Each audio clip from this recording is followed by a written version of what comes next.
Donald Trump returned to the Oval Office on January 21, 2025, for the start of his second term as President of the United States. The day was marked by a flurry of activity, with a significant focus on executive actions. Trump wasted no time in setting his agenda, signing a series of orders that sent shockwaves through Washington and beyond. Among the most notable orders were sweeping changes to immigration policy. Trump declared a national emergency at the southern border, a move aimed at freeing up funds for his long-promised border wall. He also ended the use of the CBP One app, a mobile application used by migrants to seek asylum at ports of entry. Furthermore, Trump initiated the process to end birthright citizenship, a move likely to face legal challenges. Beyond immigration, Trump took aim at international agreements and the federal workforce. He formally withdrew the United States from the Paris Climate Agreement and the World Health Organization, fulfilling campaign promises that had drawn criticism from world leaders. On the domestic front, Trump froze federal hiring, with the exception of the military, and mandated full-time in-person work for federal employees. He also created a new Department of Government Efficiency tasked with streamlining federal operations. These executive actions represent a clear signal of Trump's priorities for his second term. His focus on immigration, deregulation, and a smaller federal government are consistent with the themes he campaigned on.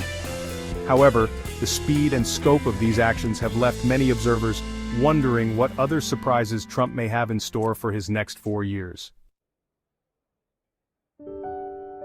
Amidst the flurry of executive orders, President Trump also made time for acts of clemency, granting pardons and commutations that ignited a firestorm of controversy.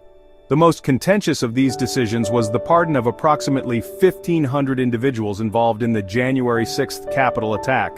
This move, which had been hinted at throughout Trump's campaign, drew immediate condemnation from Democrats and some Republicans alike. Critics argue that the pardons amount to an assault on the rule of law and send a dangerous message that those who engage in political violence will face no consequences. They point to the severity of the attack on the Capitol, which resulted in multiple deaths and shook the foundations of American democracy. The pardons, they say, represent a betrayal of Trump's oath to uphold the Constitution. In addition to the January 6th pardons, Trump commuted the sentences of 14 far-right extremists, including leaders of the Proud Boys and Oath Keepers. These groups have been linked to violence and intimidation at protests across the country, and their leaders were convicted of serious crimes related to the Capitol attack. The pardons and commutations represent a stark reminder of the deep divisions that continue to plague American society. Trump's decision to use his clemency power in this way is likely to further inflame tensions and make it even more difficult to heal the wounds of the past. While President Trump's first day back in office was dominated by domestic issues, he also turned his attention to a lingering international controversy, the fate of the popular social media app TikTok. Trump, who had previously attempted to ban TikTok over national security concerns related to its Chinese ownership, announced a 75-day delay in the enforcement of the ban. This delay, according to the White House, is intended to allow for negotiations between TikTok's Chinese parent company, ByteDance, and a potential U.S. buyer. Trump has suggested that he would support a deal in which a U.S. entity takes a 50% ownership stake in TikTok. This proposal, however, has been met with skepticism from both China and some U.S. lawmakers. Chinese officials have stated that the future of TikTok should be decided by companies, not governments, and that any deal must comply with Chinese law. Meanwhile, some U.S. lawmakers have expressed concerns that a 50% ownership stake would not be enough to address the national security risks posed by TikTok. They argue that any deal must ensure that TikTok's U.S. user data is protected from access by the Chinese government.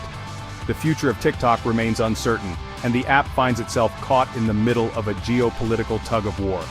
The outcome of the negotiations between ByteDance and potential U.S. buyers, as well as the response of the Chinese government, will determine whether TikTok can continue to operate in the United States in its current form. The international community watched closely as Donald Trump returned to the world stage for his second term as President of the United States. Reactions to his first day in office were mixed, with some world leaders offering congratulations and calls for cooperation, while others expressed concern over Trump's actions, particularly regarding the Paris Climate Agreement and the World Health Organization. European allies, many of whom had expressed relief at Trump's departure in 2021, reacted with a mix of apprehension and pragmatism. French President Emmanuel Macron, who had clashed with Trump on numerous occasions during his first term, issued a statement emphasizing the importance of transatlantic cooperation on issues such as climate change and trade.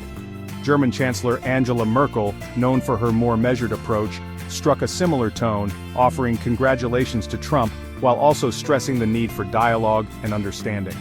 Elsewhere, the response was more muted. Russian President Vladimir Putin, who had maintained a cordial relationship with Trump during his first term, offered a brief statement congratulating Trump on his victory. Chinese President Xi Jinping, whose country's relationship with the United States had grown increasingly strained under Trump, did not issue a public statement. The diverse reactions from world leaders reflect the uncertainty surrounding Trump's second term. His unpredictable nature and his willingness to challenge long-standing norms have left many wondering what his foreign policy will look like over the next 4 years. The world will be watching closely as Trump navigates the complex web of global affairs and defines America's place in the 21st century.